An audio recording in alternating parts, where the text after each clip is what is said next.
When Cassandra Holden closed the glass door to her corner office that Wednesday afternoon, Daniel Reeves assumed he was about to be fired. He'd run through the numbers on the drive-in. His team had delivered. Projections exceeded by 22%. No complaints from clients, no missed deadlines, no reason logical or otherwise to call him in at 3 in the afternoon with no warning and no agenda listed on the calendar invite, which meant it was one of two things: very good news or the kind of news that changes everything. He was right. He just had the wrong kind of everything in mind. Cass didn't look up when he entered. She was standing at the window, arms crossed her back to the room. Outside, the Rockies stretched pale and enormous against a January sky, the kind of view that made people feel small in the best possible way. Daniel had spent 5 years in this office learning to read her moods by posture alone, by the angle of her shoulders, the set of her jaw. He'd watched her negotiate 9-figure deals and walk out of hostile board sessions without a single hair out of place. Today, her shoulders were doing something he'd never seen before. "Close the door," she said, still not turning around. He did. The room felt smaller immediately. She finally turned. Daniel had expected her CEO face, the one that had graced 3 magazine covers, the one that could stop a room cold. What he saw instead was something he didn't have a name for. Something unguarded. Something that looked almost impossibly like fear. "Sit down, Daniel." He sat. The chair was expensive and ergonomic, and felt in that moment exactly like a witness stand. Cass walked to her desk. She picked up the brass compass that lived beside her monitor. Her first investor had given it to her the day she signed her first term sheet. She turned it over once in her hands, set it down, and looked at him. "I need to tell you something, and I need you to let me finish before you say anything." "Okay." She exhaled slowly, like someone bracing for impact. "I'm pregnant." The words landed like something physical. Daniel's mind did what it always did under pressure. It sprinted toward logistics. Maternity leave, interim leadership, the Callaway acquisition she'd been managing for 6 months. His brain was 3 steps ahead before his heart had even processed the sentence. Then she said the second part. "The baby is yours." And every logical thought evaporated. 3 months ago, the industry summit in San Francisco. The rooftop bar of the Owl and Anchor Hotel after the final keynote, when they'd both been exhausted in the specific way that only a 4-day conference could produce. The conversation that started over a shared booth and stretched past midnight. Scotch. The strange intimacy of being away from their roles, from the careful professional distance they'd both maintained for 5 years. The moment had been quiet before it happened. One of those pauses that fills itself. They'd agreed the next morning over terrible room service coffee, politely, carefully, both staring at the window instead of each other, that it had been a mistake. Not because it wasn't good. It had been startlingly, dangerously good. But because they worked together. Because Cass was his boss. Because they were both too old and too careful to pretend that casual meant anything other than complicated. They'd flown home on different airlines. Walked back into the office Monday morning like it hadn't happened. Daniel had convinced himself it was a closed chapter. Biology had other plans. How far along? His voice came out steady. He was almost impressed. 12 weeks. Cass's hands were clasped on the desk so tightly, her knuckles had gone white. "I've seen 2 different doctors. Both confirmed it. I wanted to be completely certain before I said anything." 12 weeks. Daniel ran the math automatically. Almost through the first trimester, the highest risk period for complications, and she'd been carrying this alone for. He stopped himself. That train of thought wasn't useful. "I need you to understand something," Cass said. Her voice had the measured precision she used in earnings calls. "I'm not asking you for anything. Not money, not involvement, not acknowledgement. You deserve to know because it's your right. But I have no expectation that anything changes. I'm fully prepared to handle this on my own." Something hot moved through Daniel's chest. "You think I'd walk away? I think you're a single father with a 7-year-old daughter and a career you've built through extraordinary discipline."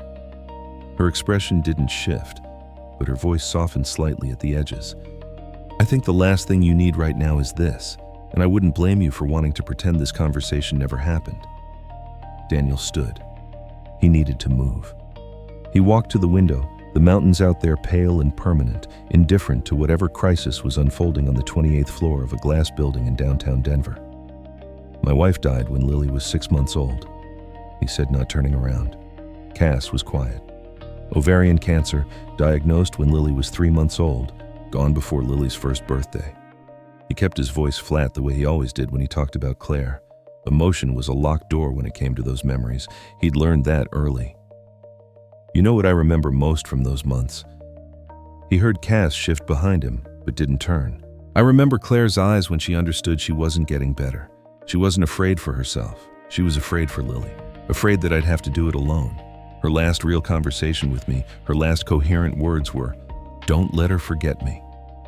Daniel turned. I've spent 7 years being both parents. Learning to do her hair right, I still can't get the braids perfect, but I try. Learning to pack lunches and explain why mommy can't come to school plays and answer the questions that don't have good answers. He crossed back to the chair, but didn't sit. His hands had curled into fists. He made himself open them. Lily asked me once when she was 5 why she didn't have a mom like other kids. And I had to tell my 5-year-old that sometimes people we love get sick and can't stay. The room was very quiet. So no, Cass, I'm not walking away. I don't care how complicated this is. I don't care what it means for our careers or what the board says or how it looks from the outside. There is a child coming who is going to need a father, and I know exactly what it costs a kid to grow up without one. His voice was level, but the words had weight. I won't let that happen. Not again. Not ever. The silence that followed was absolute.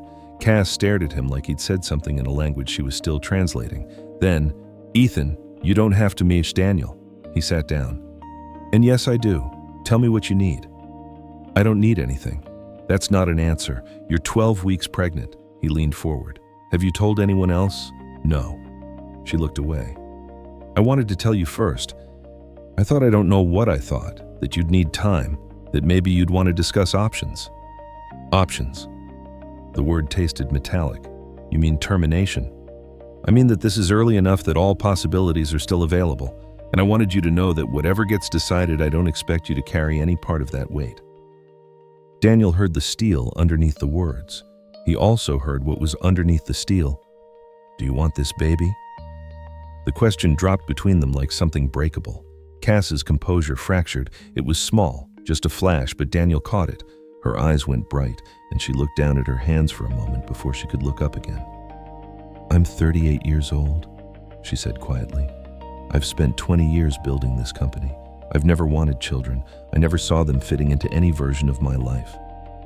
She laughed once short and without humor. "I've been on birth control since I was 17, never missed a dose, never had so much as a scare." She paused. "Apparently certain antibiotics interfere with hormonal contraceptives. I had an ear infection in San Francisco, took a Z-Pack the week before the summit. Didn't think anything of it. Why would I?" She trailed off, looking at her hands. Daniel waited. "And now?" She stopped. "And now I can't stop thinking about it. This person that's going to exist. That might have your instincts or my stubborn streak or both, which would be exhausting. A person who didn't ask to be here and is here anyway because 2 adults made a choice without considering all the variables." She looked up at him. "I don't know if I want this baby, Daniel. I know what the answer is supposed to be. I know what I'm supposed to say. But I'm terrified and I'm completely out of my depth, and I genuinely hate feeling this way." Daniel understood that feeling with a precision that hurt. He'd lived it. Standing in a hospital room while doctors laid out treatment plans that all sounded like different flavors of impossible. Signing forms he didn't understand about a woman he loved more than he knew how to say. Making choices about her suffering in her final months, knowing every decision might be the wrong one. "You don't have to decide everything today," he said, "but I need you to hear me. Whatever you choose, if you continue this pregnancy, I'm in, completely without obligation. As a father who wants to be present." He paused. "And if you decide you can't do this, I'll support that too. But I have to be part of the conversation. This isn't only happening to you." Cass exhaled slowly. "You're remarkably calm about this."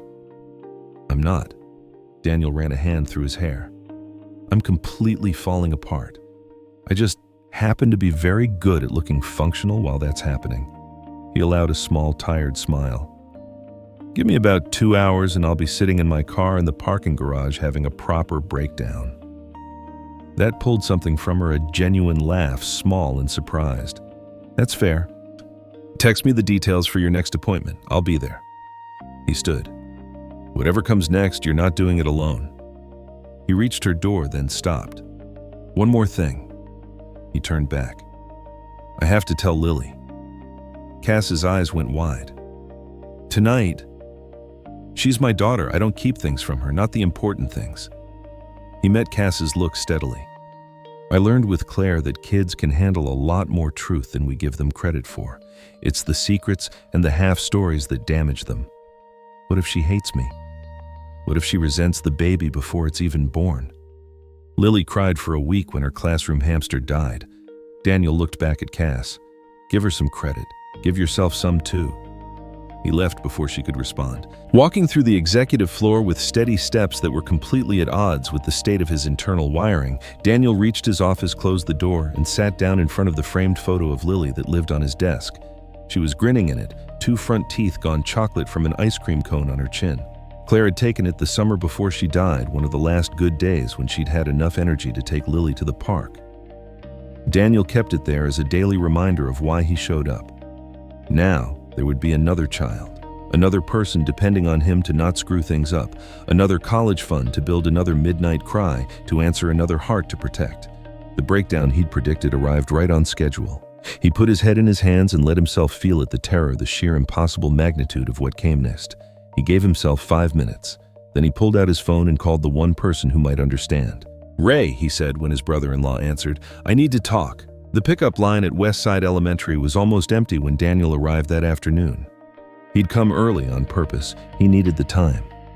Through the chain-link fence, he could see the second graders streaming out of the building in a cheerful, chaotic flood of backpacks and noise. Lily spotted him before he even raised his hand. She always did. Dad. She cleared half the yard in about 6 seconds, barreling through the gate and into his legs hard enough to make him take a step back. He caught her, lifted her, held on a little longer than usual while she smelled like pencil shavings and the strawberry shampoo she'd picked out herself last week. Dad, guess what happened in science today? What happened in science? Mr. Hooper let me explain the water cycle to the whole class because I got every single question right on the quiz, and he said I explained it better than the textbook. She pulled back to look at him, her eyes bright with it. Can you be a scientist and also a teacher? Because I still want to study space, but maybe I could also teach other people about space. You can be anything you want, Daniel said, setting her down, as long as you work hard and stay curious. They walked to the car hand in hand, Lily filling every available second with the details of her day. Daniel let her talk. He let the familiar rhythm of her voice steady him the way it always did. School pickups and homework and bedtime stories, these things had become sacred over the years since Claire died. He waited until they were home. Until Lily had hung up her backpack, washed her hands, and settled at the kitchen table with her afternoon snack, apple slices and peanut butter arranged precisely the way she liked. He sat across from her. Bug, I need to talk to you about something important. Lily looked up. At 7, she already had Claire's gift for reading a room. Her eyes searched his face immediately. Are you sick? No, honey, nothing like that. He reached across the table, covering her small hand with his. Do you remember a few months ago when I went to that conference in San Francisco? I was gone almost a week. You brought me back the sourdough bread in the little bag. That's right. Well, while I was there, I spent time with Ms. Holden. You remember her? She's my boss. You met her at the office holiday party. Lily's forehead creased. The tall lady with the silver bracelet. That's her. Well, Daniel took a breath. This was harder than he'd prepared for, and he'd prepared for it to be nearly impossible. Ms. Holden and I became very close during that trip, and now she's going to have a baby. The baby is going to be my child, which means it's going to be your little brother or sister. He watched his daughter's face move through confusion, surprise, and then something that looked almost like rapid calculation. Lily was frighteningly perceptive for her age. Is Ms. Holden going to be my new mom? No, sweetheart. Ms. Holden and I aren't together like that. We're going to work as a team to take care of this baby the same way I take care of you." Lily set down her apple slice. "Are you going to love the baby more than me?" The question went straight through him. Daniel came around the table and knelt beside her chair so they were eye level. "Lily, listen to me. I will never, not ever love anyone more than I love you. You're my first girl. You're my whole heart. That doesn't change." He kept his voice steady even though his throat had gone tight. "Love doesn't work like a pizza where there are only so many slices. It grows. When this baby comes, I'm going to love them too, but it won't take anything away from you. Do you understand?" Her eyes were suspiciously bright. "Promise. I promise." He pulled her into his arms and felt her small frame press against his chest. They stayed like that for a long moment. When Lily pulled back, she was calmer, though her forehead was still thoughtful. "Is Ms. Holden scared?" she asked quietly. The question surprised him. "Why would you think that?" "Because Emma's mom had a baby last year, and Emma said her mom cried a lot before it came. She said having babies is scary even when you want them." Lily tilted her head. "Does Ms. Holden want the baby?" Daniel sat back on his heels. Out of every possible response, his 7-year-old had found the only question that actually mattered. "I think she's figuring that out," he said. "Honestly, big changes can be scary even for grown-ups. You should tell her it's going to be okay." Lily said it with the absolute certainty of someone who had never once doubted her father's ability to fix things. "You're really good at being a dad. You could help her learn." Something in Daniel's chest went completely quietly to pieces. "You're pretty amazing, you know that," Lily grinned. "I know. Can I have more apples?" That night after Lily was asleep under her star-patterned comforter, the little moon nightlight casting its familiar glow across her walls, the one Claire had picked out before she ever got sick, Daniel stood in her doorway and watched her breathe. 7 years of this. 7 years of being both parents, of making every decision alone, of carrying the full weight of someone else's entire childhood on his shoulders. He'd gotten better at it. Better than he'd ever imagined possible in those first terrible months after Claire left, and he'd been drowning in a grief so heavy he'd had to remind himself to eat. Now there would be another child, and this time he wouldn't be completely alone. His phone buzzed. A text from Cass. "I can't sleep." He stepped out into the hallway, pulling Lily's door mostly closed. "Me too. Did you tell her?" "Yes." She asked if you were scared. A long pause. "What did you say? That you're figuring it out? That big changes scare everyone?" "I am scared. I've run this company through 2 recessions and a hostile acquisition attempt. None of it felt like this." Daniel sat on the top step, phone in hand. "Fear means you understand what's at stake. That's not a bad thing. How are you this calm?" "I'm not. I'm just practiced at functioning while terrified. 7 years of single parenthood will do that. I don't know how to be a mother, Daniel. I genuinely don't have the first clue." He thought about Claire, about how naturally she'd taken to it from the first moment, how she'd made it look effortless even when she was exhausted, even when the cancer was already doing its slow, invisible work. Then he thought about himself. Those first terrible months after she died.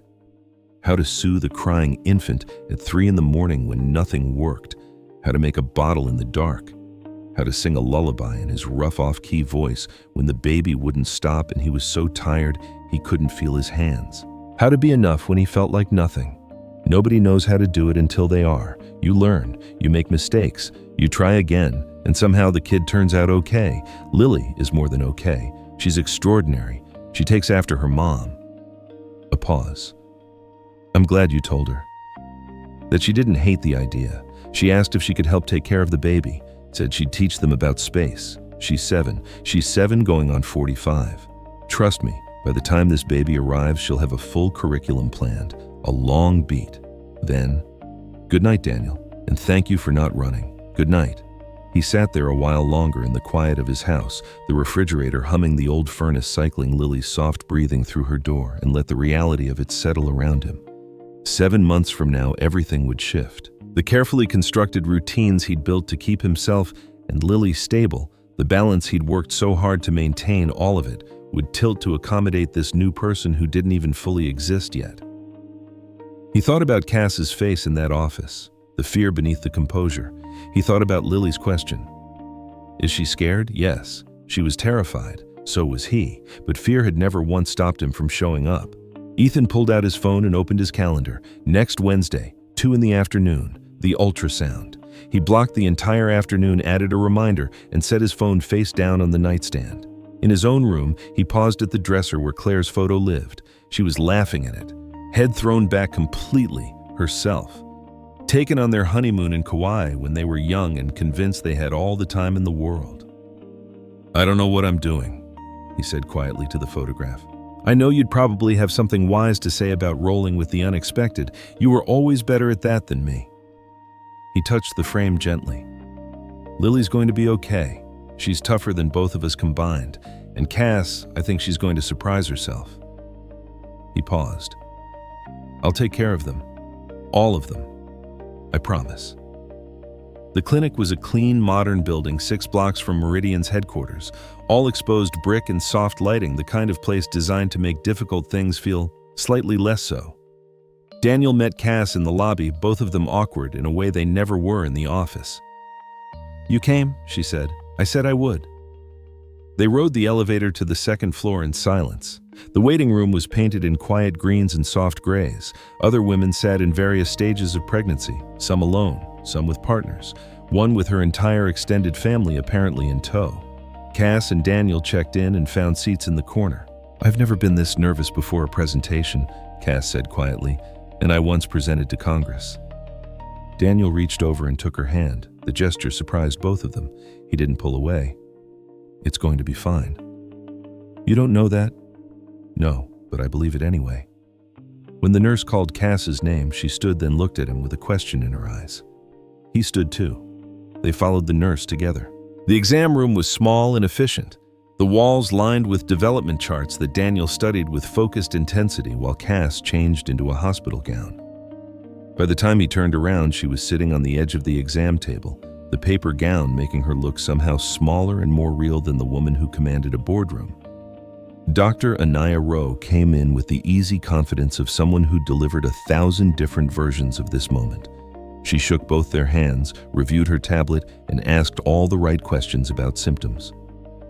Medical history, how Cass was sleeping, whether the nausea had eased at all. Then she pulled the ultrasound machine close and squeezed gel onto Cass's abdomen. Let's take a look, she said. The screen flickered shadows and shapes that meant nothing, then everything as Dr. Rowe adjusted the angle. A tiny figure curled and indistinct. And then the thing that made everything abstract suddenly, irreversibly real. A small, steady flutter, fast as a hummingbird's wings. There's your baby, Dr. Rowe said warmly. Measuring right on track for 12 weeks. Heartbeat is strong at 164 beats per minute. Everything looks exactly as it should. Daniel couldn't breathe. He'd seen ultrasounds before, a dozen of them during Claire's pregnancy, watching Lily materialize week by week from a blur of static into a person. But this was different. This was his child, this impossible, accidental, undeniable person. Cass's hand found his and squeezed hard enough to hurt. Would you like to hear the heartbeat? Cass nodded, and then the room filled with sound, rapid, rushing, insistent, like something galloping toward them, proof of life. Daniel felt his throat close. Beside him, Cass made a sound that was half laugh, half sob. That's our baby, she whispered. That's our baby, he confirmed. They stood in the parking garage for a long moment afterward, neither quite ready to return to the rest of the day. Cass held the ultrasound pictures like they were fragile, her eyes still bright. I wasn't sure until just now, she said, whether I could do this, whether I actually wanted this. She looked down at the grainy black and white images. And then I heard the heartbeat and everything else just stopped. All the logistics and the fear and the questions, none of it was as loud as that sound. You're going to be a mother. We're going to be parents. She looked up at him. Both of us. I keep thinking of this as my crisis to manage, and it's not. It's ours. A pause. That's progress, isn't it? That's progress. I'm still terrified. Me too. She looked at him for a long moment, then said, Would you want to come over tonight? Not for anything. I just don't want to be alone with all of this right now. And I think maybe you should bring Lily, if you want to. I should probably get to know her better if we're going to be in each other's lives. Daniel thought about Ray, about how his brother-in-law had already told him twice to call anytime he needed backup. I'd like that, he said. I need to arrange one thing, but we can be there by 7. Lily changed outfits 3 times. She ultimately settled on her favorite purple dress with the constellation pattern and spent most of the car ride asking questions. Does Ms. Holden have a dog? Is her apartment big? What if she doesn't like the way I talk about planets? What if I talk too much about planets? You're not going to talk too much about planets, but what if... Lily, she's going to love you. Everyone loves you. In the rearview mirror, he watched his daughter consider this. Okay, she said, but I'm going to be extra nice anyway. Super nice. Nice like I'm trying to win a contest. Cass's penthouse was exactly what Daniel had expected. Clean, modern lines, floor-to-ceiling windows looking out over the city lights and the distant dark shapes of the mountains, the kind of apartment that felt like a statement about who someone was before they'd been interrupted by life. She met them at the door in jeans and a sweater, no jacket, no armor. The most casual he'd ever seen her. Her eyes went straight to Lily. You must be Lily. Her voice was careful in a way that almost moved him. I've heard really wonderful things about you. Lily stepped forward with the easy confidence of someone who had never once met a stranger. My dad says you're having a baby and it's going to be my brother or sister. I brought something to show the baby. She held up a drawing, a crayon rendering of the solar system with a tiny figure labeled with a question mark standing on each planet. I didn't know which planet to put them on, so I put them on all of them. Cass blinked. Then she smiled, a real one startled out of her. Come in, she said. Both of you. They ate pizza. Lily's choice made possible by a phone call, and 30 minutes spread across the living room while Lily held court. She told them about her upcoming science project, about her theory regarding exoplanets, about how her friend Marcus had named his class Hamster after a NASA astronaut. Cass listened with genuine attention. She asked questions, not the polite, empty kind, the kind that showed she was actually paying attention to the answers.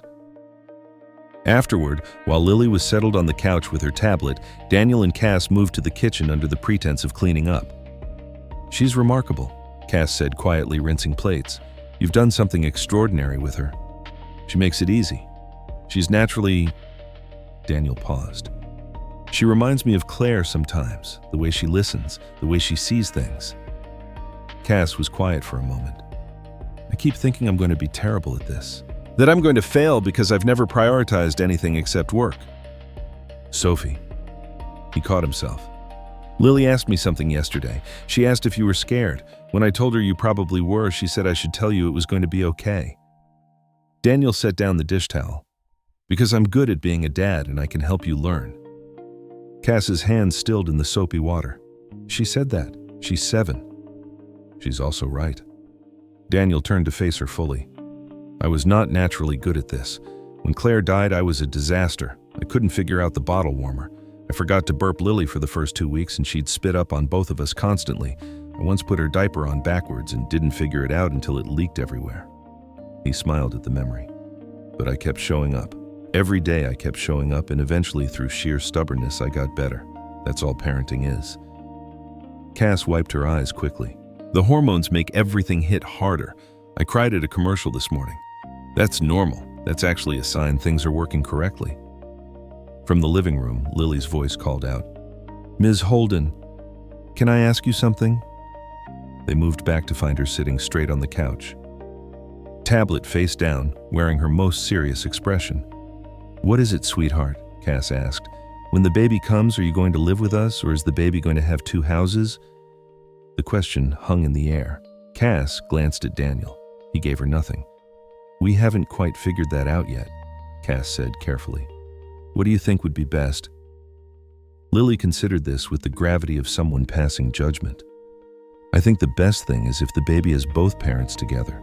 Like my friend Emma's little brother, he gets to see both his parents every day. But I know you and Dad aren't married, so maybe it's different. It is a little different, Cass said gently.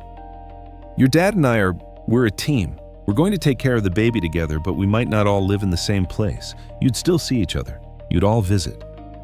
Lily nodded slowly. Okay. She picked up her tablet. Case apparently closed. Cass looked at Daniel. He could see something shifting in her expression, a softness she usually kept too far below the surface to be visible. "She's already thinking through the logistics," Cass said quietly. "She gets that from me. I'm a compulsive planner." He paused. "We'll have to figure out the actual arrangements eventually. Custody, living situations, how we split time. But not tonight." "Not tonight," she agreed. He smiled. "Tonight we survived our first family dinner." Driving home with Lily asleep in the back seat, her head tipped against the window, Daniel felt something settle in him. This was real now. Not a problem to manage, not a crisis to survive, a future taking shape. The morning everything changed was a Tuesday, 4 weeks into the new routine they'd established. Daniel was in a strategy session with the senior team when Cass's assistant Jordan appeared in the doorway. The expression on Jordan's face was enough. Daniel excused himself. "It's Ms. Holden," Jordan said in the hallway, low and urgent. "She collapsed in her office. The paramedics are with her now." Daniel didn't remember moving. He was simply at Cass's door, and then he was inside it. And there she was sitting in her chair with an oxygen mask over her face, looking smaller than he'd ever seen her. 2 EMTs were crouched on either side, and there was blood on her skirt. "Are you family?" one of the paramedics asked. "I'm the father of her baby." That was enough. "She's stable, but she's bleeding. We need to get her to Denver General immediately. You can ride with us." "The baby. We won't know until the doctors can assess, but time matters." Cass pulled the mask down slightly. Her eyes found his and held on. "I'm scared," she said. He crossed to her and took her hand. "I know, you're not alone." The ambulance ride was sirens and medical shorthand, and Cass's hand never leaving his. At the hospital, they were separated, her wheeled toward obstetrics, him directed to a waiting room painted in the same pointless calming blue that all waiting rooms seem to use. He called Ray first. "I need you to get Lily from school. Something's happened with Cass. I don't know yet how serious. Just please get her." "Already moving," Ray said. "No questions." 43 minutes passed. A doctor appeared, still in scrubs, compact and direct, and introduced herself as Dr. Rowe. She gestured Daniel to a quieter corner. The bleeding was caused by a subchorionic hematoma, a collection of blood between the uterine wall and the gestational sac. "It's not uncommon in early pregnancy, but this one is significant enough that we're admitting her immediately." She looked at him steadily. "The baby's heartbeat is still strong. But Ms. Holden is at elevated risk for further complications, and she's going to need complete bed rest. No work, minimal physical activity, constant monitoring." "For how long?" "We'll reassess at each appointment, but we're talking weeks, possibly months." "Can I see her?" Miranda's room was dim and quiet. She looked exhausted, an IV and her arm monitor steady beside her. But her eyes found him the moment he walked in and didn't let go. "The baby's okay," she said before he could ask. "Dr. Rowe told me." Daniel pulled a chair to the bedside and sat. "You scared me." "I scared myself." Her laugh was unsteady. "I was in the middle of a board call when everything went wrong at once. There was so much blood, Daniel. I thought—" Her voice broke clean through. He reached for her hand. "But you didn't. The baby is still there." "Dr. Rowe said I need bed rest. Weeks, maybe months." The frustration was already rising behind her eyes. "I can't run a company from a couch. The acquisition, the spring launch, the investor cycle. I have obligations." "You have one obligation right now," Daniel said. "Keeping yourself and this baby safe. Everything else can wait." "The board won't see it that way. They'll see this as weakness. Proof that I can't handle the pressure." Her jaw tightened. "I've watched it happen to other women in this industry. One personal crisis and suddenly they're being supported right out of their own companies. Then we fight that when you're healthy enough to fight it properly. Right now you go on bed rest. We figure out the rest." "How?" "Because you built a strong team. Trust them to hold it together." He was already mentally reorganizing workflows, redistributing load. "And if the board pushes back, I'll handle the board." She stared at him. "You can't fight my battles. Watch me." Miranda's apartment didn't know what to do with actual humans living in it. Within a week, it had been transformed. Lily's drawings covered the refrigerator door.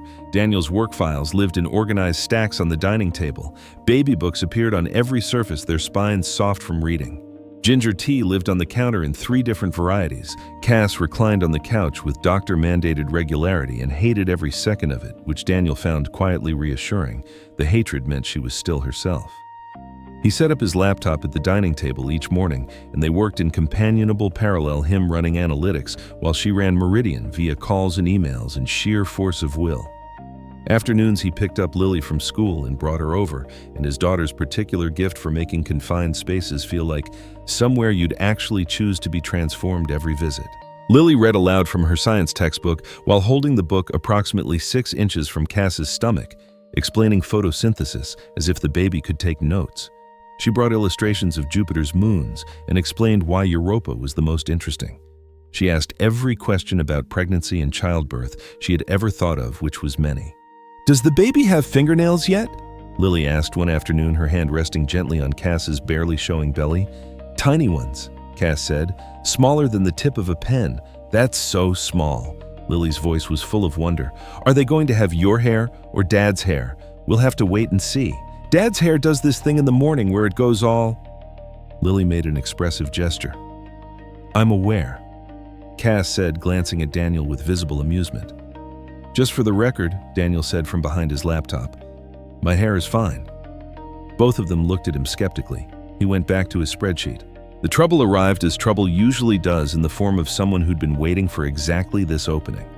Gerald Stokes had been on Meridian's board for 4 years. He was the kind of man who described himself as a straight shooter and made a science of never being the one to say the quiet part loud while ensuring everyone heard it. He'd never much liked that Cass had built something this significant, this fast, and that she'd done it without needing his particular version of wisdom at any step. Now, she was on a couch. He saw a door. Garrett Marsh, Meridian's COO, one of the few people Daniel actually trusted in that building, appeared at Cass's apartment one morning with a look on his face that didn't bode well. "The board called an emergency session," he said without ceremony. "They want to discuss interim leadership given the medical situation." Cass pushed herself upright despite Daniel's warning look. "Who called it?" "Stokes. He's framing it as concern." Garrett's voice was carefully neutral. "He's calling your pregnancy a sign of, and I'm quoting here, judgment instability at the leadership level." Cass's eyes went to the brass compass sitting on the end table beside her. Daniel had brought it from her office, so she'd have something familiar near her. Her jaw was tight. "He's been wanting this for 2 years, she said. "I know, but he's got 4 votes he can move." Garrett looked at Daniel. "No offense to what you're doing here, but having Ms. Holden's senior strategist running interference for her personally isn't helping the board's perception that she's in command." "I don't care about perception," Daniel said. "I care about her health." "I understand that. I'm just telling you what I'm hearing." Garrett turned back to Cass. "They want a call tomorrow. They want assurances." After Garrett left, Cass was quiet for a long time. Daniel could see the machinery working behind her eyes, calculating angles, mapping defensive lines even from bed rest. "Don't," he said softly. "Don't what?" "Don't sacrifice your health to score a point they won't remember in 6 months. It's my company." Her voice had an edge. "I built it. I don't get to just lie here while Gerald Stokes walks through the door I left open." "You're not lying here doing nothing. You're growing our daughter and keeping yourself alive. Everything else is secondary." "Easy for you to say. It's not your life's work on the line." The words landed sharp and Daniel let them. "You're right," he said. "It's not my company, but she is my daughter and I'm not letting you risk her health to fight a battle you can win later when you're strong enough to win it properly." He leaned forward. "And if Stokes manages to push you out, then you build something new. You created Meridian from nothing. You could do it again if you had to." His voice was firm, but not cold. "But none of that matters if you lose this baby trying to prove something to people who never deserved your effort in the first place." Cass looked away. Her hand went to her stomach. The gesture had become involuntary by now, the way a person touches something precious without thinking. "I hate this," she said barely above a whisper. "Feeling like I'm standing still while everything moves around me." "You're not standing still. You're choosing priorities." She looked at him. Something in her expression shifted. The board call the next morning was brutal in the particular way that only professional cruelty can be wrapped in concern, draped in the language of due diligence. Daniel sat beside Cass while the voices came through the speakerphone, questioning her capacity to lead under medical restriction, floating names of potential interim executives, using the words "prudent transition" in a way that was clearly not about prudence. Cass handled it with the composure of someone who had survived worse. Her voice never wavered. She laid out a delegation structure with the precision of a surgeon. She answered every question with data. She declined every suggestion of stepping back with a single quiet sentence, "I'm on bed rest, not in a coma." Then Gerald Stokes said it. "With respect, Cassandra, this situation raises real questions about your judgment. Getting pregnant at this stage in your career, by a subordinate no less, suggests a level of personal decision-making that concerns this board." Cass went very still. Before she could speak, Daniel leaned forward. "This is Daniel Reeves. I'd like to address that." Cass looked at him with wide eyes. He continued, "What happened between Ms. Holden and me is personal and outside this board's authority. But since you've introduced it as relevant, let me be direct. We are two adults who made a choice. Ms. Holden's pregnancy doesn't diminish her capacity any more than my being a father diminishes mine. If this board is going to evaluate her fitness to lead based on her personal life, rather than her 20-year record of building something extraordinary from nothing, then the failure of judgment in this conversation isn't hers." Absolute silence on the line. Cass stared at him like he'd grown an entirely new dimension. Stokes recovered first. "Mr. Reeves, your input wasn't requested. You made it relevant when you named me." A different voice on the line, Patricia Doan, who had been Meridian's earliest outside investor and had seen the company through 2 pivots and a near bankruptcy. "Mr. Reeves makes a valid point. Cassandra's track record is unimpeachable. I move to accept her delegation plan and table this discussion until there is demonstrable operational evidence of a problem." A pause. Which there isn't. The vote was close. It passed. After the call ended, Cass sat without speaking for a long moment. "You just told off my board of directors," she said finally. "They earned it.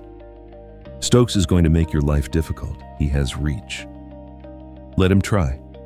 Daniel stood moving to get her water. "I'm tired of watching people treat you like you're less capable because of something that has nothing to do with your capability." He came back with the glass. "You're still the sharpest person in any room. Bed rest doesn't change that." When he returned, Cass was crying. Not the frustrated, controlled tears from before, something deeper. "No one has ever done that for me," she said quietly. "I've always fought everything alone. I didn't know it was possible to—" She stopped. "You're not alone anymore." He set the glass down beside her. "You're going to have to get used to it." 3 weeks into bed rest, the 16-week appointment brought news that rewired everything. Dr. Rowe smiled as she moved the wand across Cass's stomach, which had begun in the most subtle way to show the first curve of something. "Would you like to know the sex?" Cass looked at Daniel, a question in her eyes. Beside them, Lily was vibrating with barely contained energy. "Yes," they said at the same time. Dr. Rowe turned the screen. "Congratulations, you're having a girl." Lily's shriek could probably be heard in the parking garage. A sister, Dad, a sister. Daniel couldn't speak. Another daughter. He looked at Cass and found his own overwhelm reflected back at him, joy and terror and wonder, tangled past the point of separation. "A girl," Cass whispered. "A girl," he confirmed. That night, with Lily asleep in the guest room and the apartment quiet, Cass and Daniel sat together in the low light of the living room. "I keep thinking about names," Cass said softly, her head tipped back against the cushion. "About who she's going to be. Whether she'll have your instincts or my stubbornness." "Probably both," Daniel said, "along with Lily's big heart. You're in trouble. You're remarkably optimistic. One of us has to be." He smiled. "And I've done this before. I know it's terrifying. I know you're going to make 1,000 mistakes, but I also know that when she looks at you for the first time and you are her entire world, it's worth every terrifying second." She was quiet for a moment. "Daniel, why are you really doing this, putting your life on hold, defending me to people who could hurt your career, being here every single day when you have your own life to maintain?" He'd known this question was coming. He'd been preparing for it since the ambulance when he'd understood somewhere during those 43 minutes in the waiting room exactly how much was already at stake for him. When Claire was dying, he said, "I made her a promise.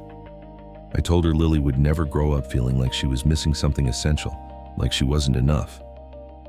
He met Cass's eyes. "I've kept that promise. Lily knows she is completely unconditionally loved." He paused. "But this baby, our daughter, she deserves the same thing. She deserves to know that both her parents showed up, that we chose her even when it was complicated, even when we couldn't see the whole picture." "We're not together," Cass said softly. "We're not building a life together. We're two people trying to do right by something that started as an accident." "She's not an accident anymore." His voice was certain. "She's a choice.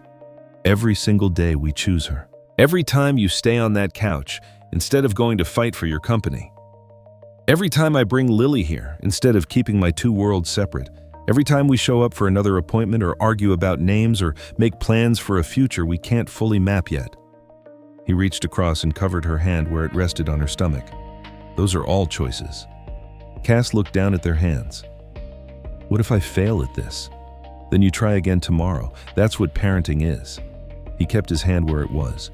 "You're not going to be perfect. I'm not going to be perfect, but we're going to love her, and that is enough." In the quiet dark, the city casting its light through the windows, two people who had never planned to be here sat together. Neither spoke for a long time. Neither needed to. It was week 22 that changed the temperature of everything.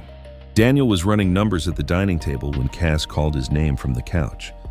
Something in her voice made him close the laptop immediately. "What's wrong?" "Nothing's wrong." She was pressing her hand flat against her stomach. Eyes-wide expression caught between wonder and something that looked like surrender. "She's moving. Not the flutters from before. Actually moving." She reached for his hand and pressed it where hers had been. Daniel held completely still. Then he felt it. A firm, deliberate push against his palm like a small fist knocking from the other side of a door. "Did you feel that?" Cass whispered. "I felt it." The baby moved again. Stronger, more emphatic. And Cass laughed.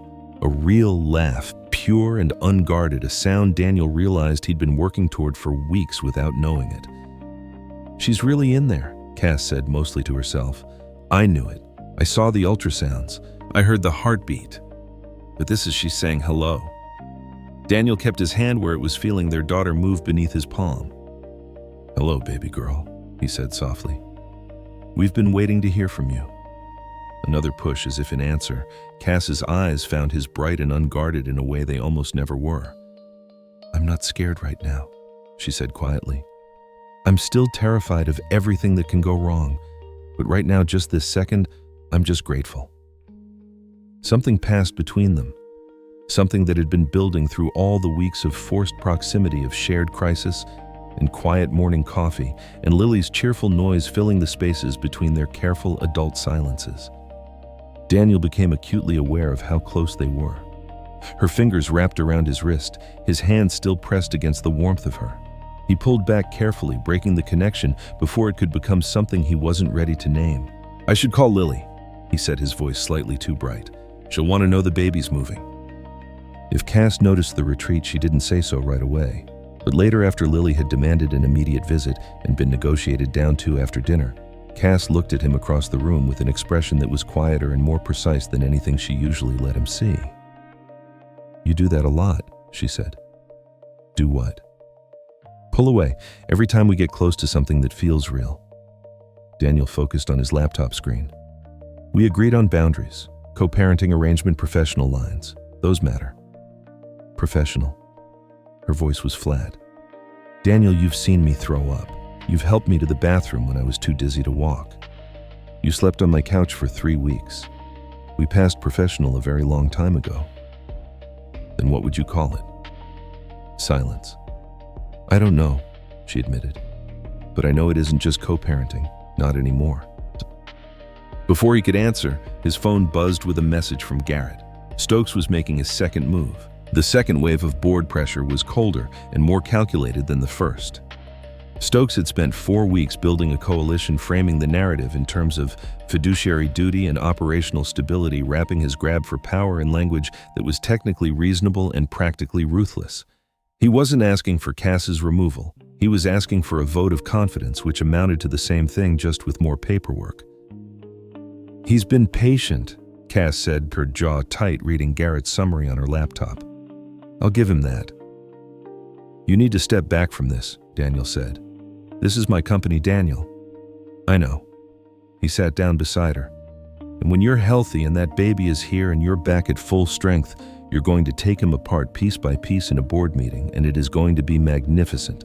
But that's not today. Today, you let Garrett hold the line. And if Garrett can't hold it, then we deal with it. But not by putting you or her at risk to prove a point to a man who isn't worth the effort." His voice softened. "I've watched you fight for this company from this couch. You've done more work from your living room on bed rest than most executives do in a full quarter. Stokes knows that. That's why he's moving now, because he knows if he waits until you're back, he loses." She looked at him for a long moment. Then she set down her laptop. "I hate that you're right. I know. Don't look so pleased about it." "I'm not pleased. He paused. "I don't want you to have regrets, the kind I have, the hours I spent before Claire got sick chasing things that didn't matter."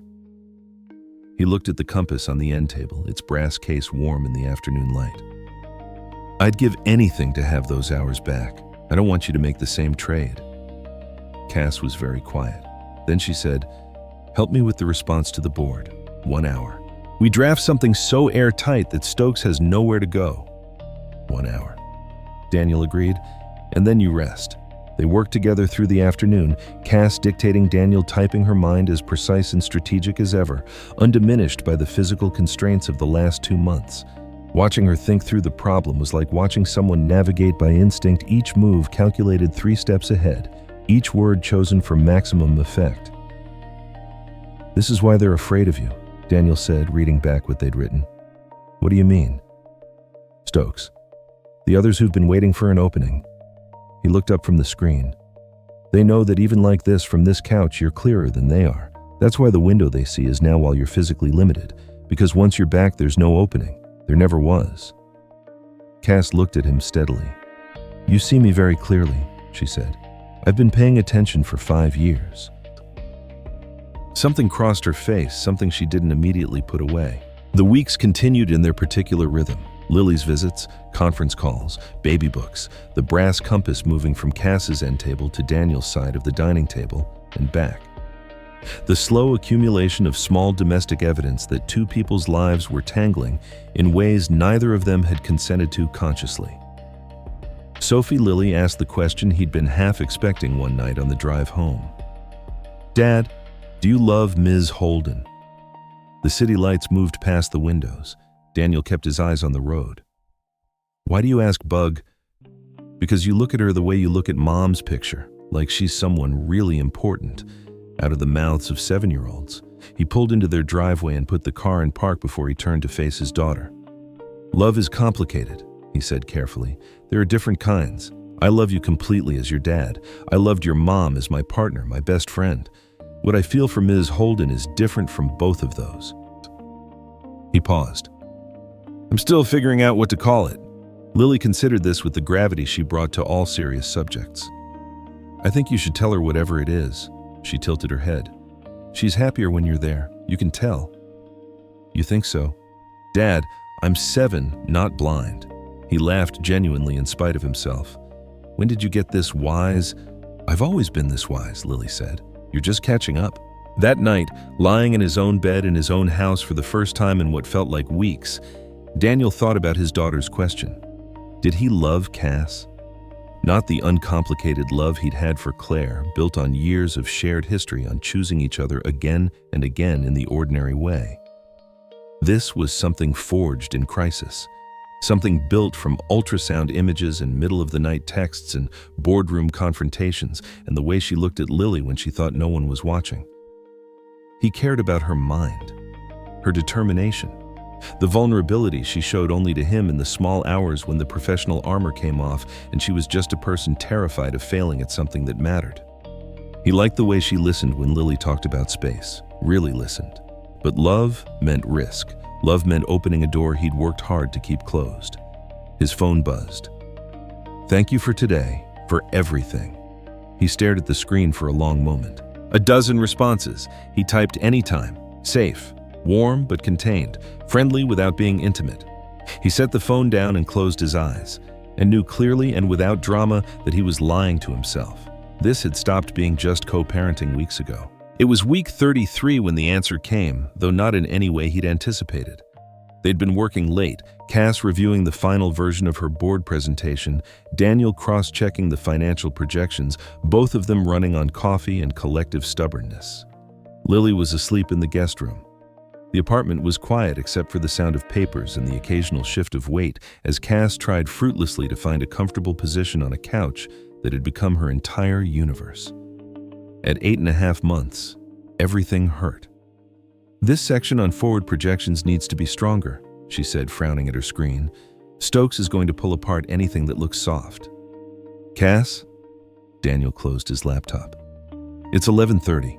We've been at this for 6 hours. You need to sleep." "I need this to be airtight." She rubbed her lower back, wincing. "If tomorrow goes wrong, everything I've built is at risk. If tomorrow goes wrong, we deal with it. But running yourself into the ground tonight won't change the outcome."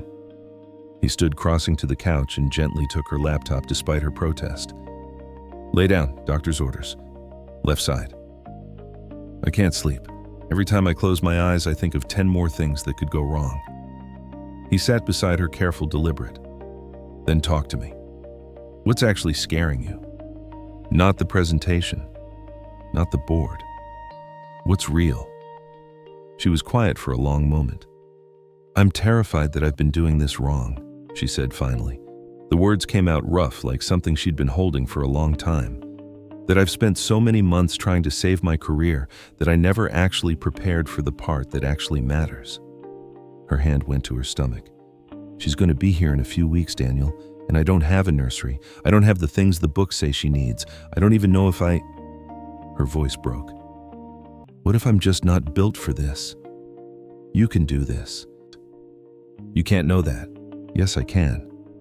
He shifted to face her fully. "You want to know how? Because for the last 5 months, you have chosen this baby over everything else you've ever worked for. Over your company, over your career, over your pride and your control, and your need to fight every battle yourself. Every day you stayed on this couch was a choice. Every appointment you went to when you were terrified was a choice." He took her hand carefully. "Those are the choices a good mother makes, long before there's a baby to see. What if it's not enough?" It wasn't a challenge. It was genuine fear. "Then you try again tomorrow. That's all parenting is, showing up and trying again." He looked at her, really looked at her in the way he'd been careful not to for months. "You're not doing this alone. I'm here. Lily's here. We're a team. You have your own life, your own daughter. I can't ask you to keep..." "Stop." He kept his voice gentle. "Stop deciding what I can handle. Let me make that choice." He held her gaze. "What am I capable of giving?" Her voice came out barely above a whisper. "What are you capable of giving?" And Daniel, who had spent months being careful, who had spent years being careful, understood that some moments don't wait for you to be ready. "Everything," he said. "I'm capable of giving you everything if you'll let me." Cass stared at him. "Daniel, what are you saying?" "I'm saying that somewhere between the ambulance and the ultrasounds and Lily's drawings on your refrigerator, this stopped being just about the baby." He let himself say it plainly. "I care about you, not as my boss, not as the mother of my daughter, as you. We agreed. Arrangements can change, people can change." He moved carefully closer. "Tell me you don't feel this too. Tell me I'm imagining everything. Tell me and I'll never bring it up again." Her eyes filled. "I can't tell you that," she said. "Then don't."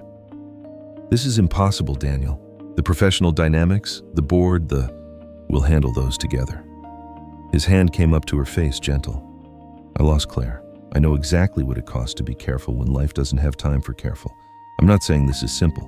I'm just saying I want to try. What if it doesn't work? What if it does?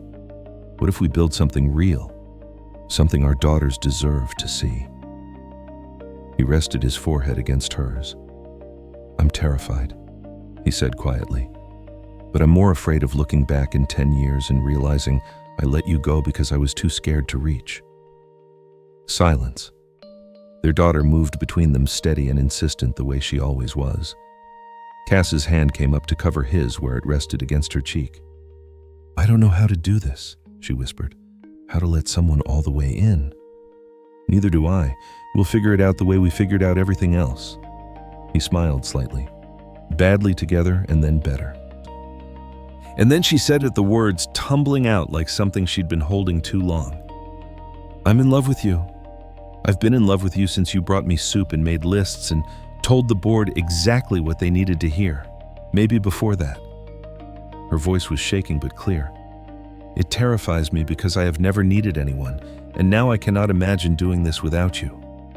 Something in Daniel's chest opened. Something he hadn't known was still locked. "Then don't do it without me." He kissed her, careful and unhurried and full of everything he'd been storing up for months.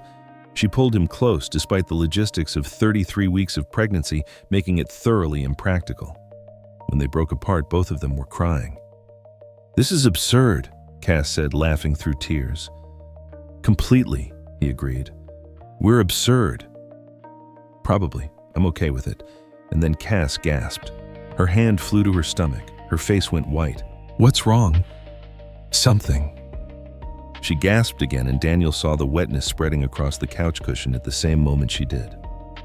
"Her water," he said, already moving. "It's too early." Cass said, her voice rising. "She's not supposed to come for another 6 weeks. Something's wrong. She's going to be fine." He was already across the room, pulling her hospital bag from the closet where it had lived for 3 weeks, calling for the car, keeping his voice steady while his heart hammered against his ribs. "Can you stand?" She nodded. He helped her up. Another contraction hit and she gripped his arm with both hands, breathless. "Lily, we can't leave Lily. Ray." He had his phone out, dialing with one hand, supporting Cass with the other. Ray answered on the second ring. "I need you at Cass's apartment right now. She's in labor. I need you to stay with Lily." 10 minutes, Ray said. "Go." "You're doing great," he said steadily. "You're doing great," he said steadily, like a drumbeat she could match her breathing to. "Keep breathing. We're almost there. Everything is going to be fine." "You don't know that."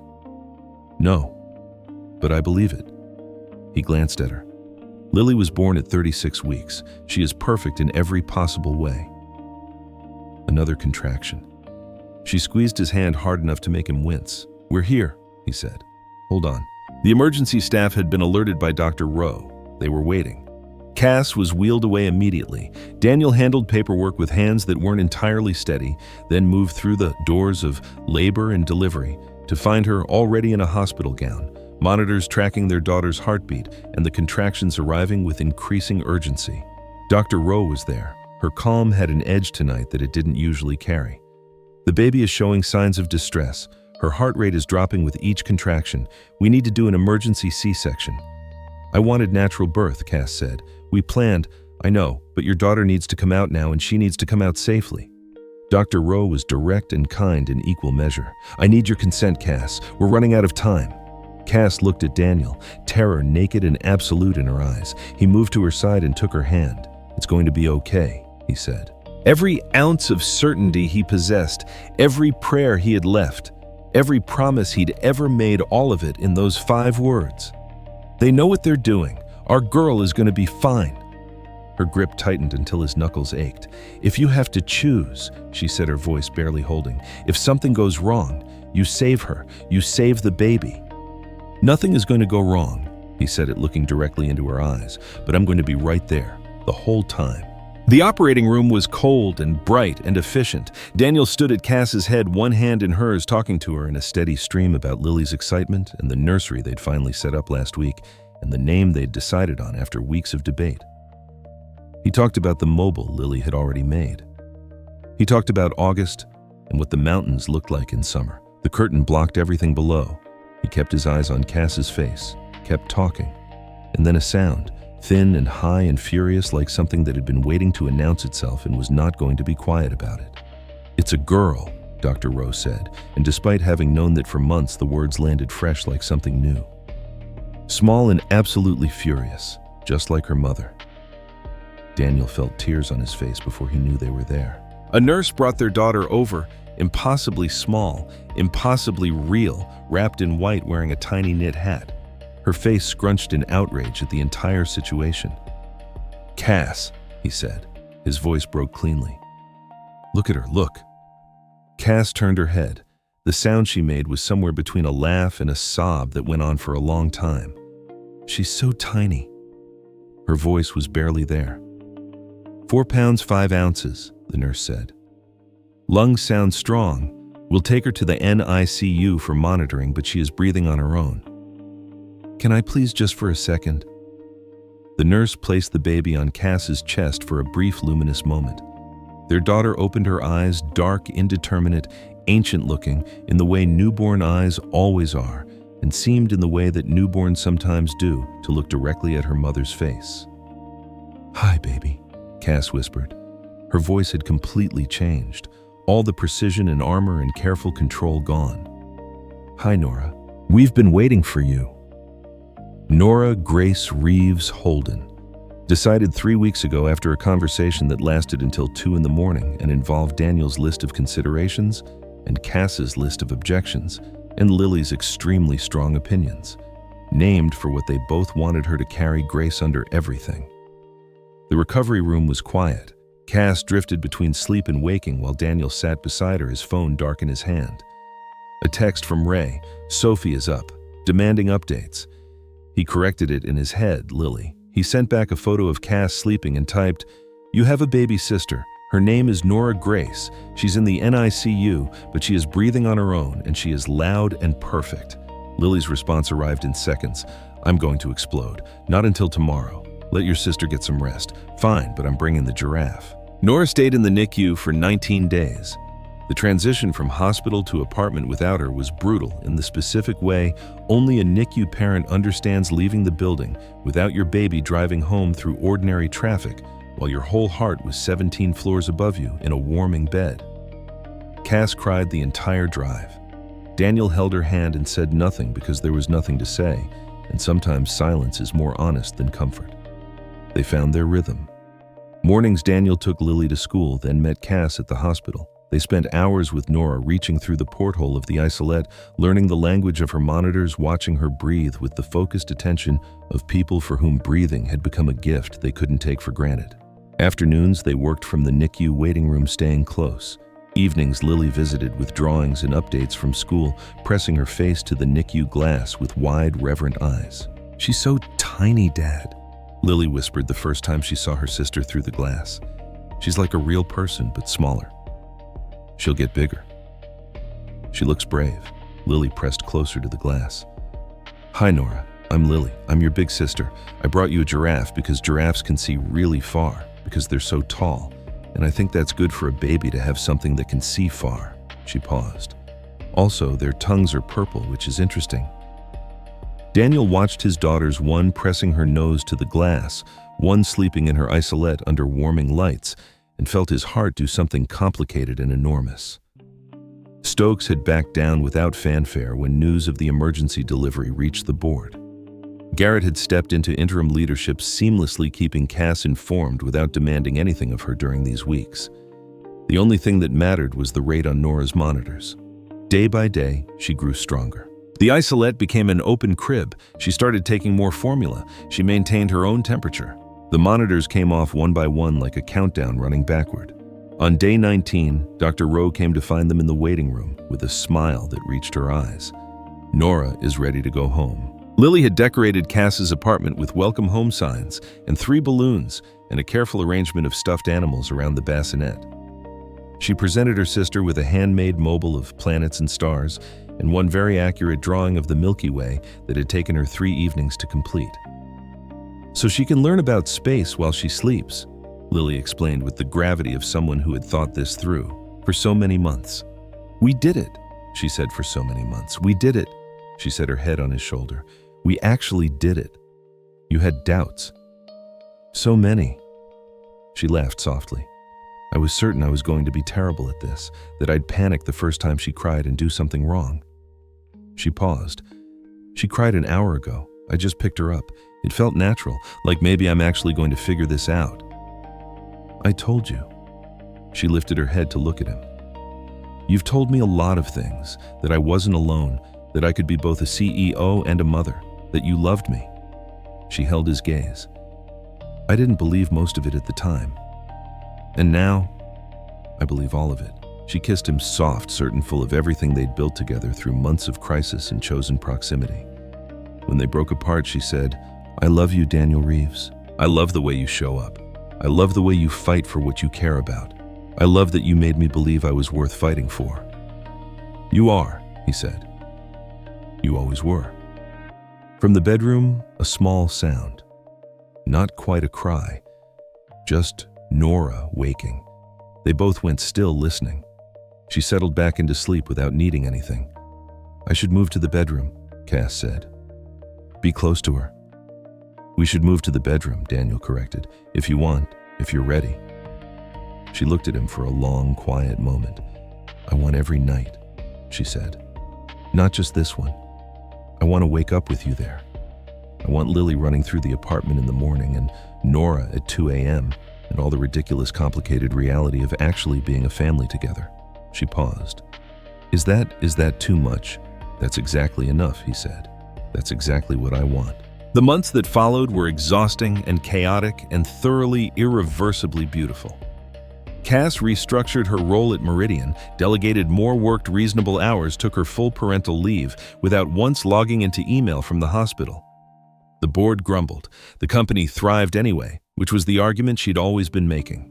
Stokes made one final attempt at a confidence vote and was turned back by shareholders who valued results over politics. It was not close. Daniel transferred to a different division, a lateral move that took him out of Cass's direct chain of command. It meant starting over in certain ways. It also meant they could be together without the shadow of power dynamics following them everywhere. Lily thrived in her role as big sister, conducting regular educational sessions about space for a baby who could not yet focus her eyes. She read astronomy books to Nora with complete conviction. She reported to her class on her sister's developmental progress with the precision of a field researcher. Nora smiled at me today, Lily announced at dinner approximately 6 weeks after the homecoming. Dad, she definitely smiled at me. It wasn't gas, it was a real smile. Babies that young do mostly smile from gas, Daniel said. It was not gas, Lily said firmly. She recognized me. She knows who I am already. Nora, lying on her back on a blanket between them, made a small, non-committal sound. See, Lily said. She agreed with me. 1 year after that rooftop bar in San Francisco after the 4-day conference, and the conversations that had stretched past midnight and the morning after that had been so carefully, wrongly filed away. Daniel and Cass stood together in the same conference room at Meridian, where she'd once pitched investors on a company that didn't exist yet. We wanted to share something with everyone here, Cass said. Her hand found Daniel's. We're getting married, the room erupted. Garrett hugged them both, laughing. Patricia Doan raised her glass. Even the skeptical board members smiled, the kind of smile that meant they understood they'd been wrong about something and were making peace with it. Later in Cass's office, with Nora sleeping in a portable bassinet in the corner, and Lily doing homework at the small table, and a ring on Cass's finger that Daniel had spent 3 weeks choosing, he pulled his fiancée close and asked quietly, "No regrets?" She looked at the office, at the view of the mountains, at the evidence of the career she'd built, at their sleeping daughter, at Lily bent over her math with complete concentration. Then she looked at him, and her smile was the kind that doesn't have anything left to perform. Not one, she said. You gave me everything I didn't know I was missing. We gave each other everything, he said. That's how this works. Then here's to how this works.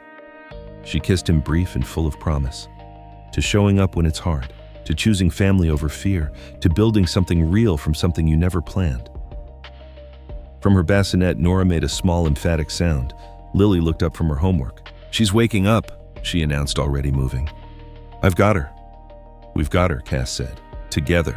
And Daniel Reeves, who had once thought that the capacity to love that fully was something that could be used only once, who had carried the weight of that belief for 7 careful years, watched his daughter lean over her sister's bassinet with the total confidence of someone who knew exactly where she belonged. His family. Impossible, impractical, unplanned, and entirely irrevocably chosen.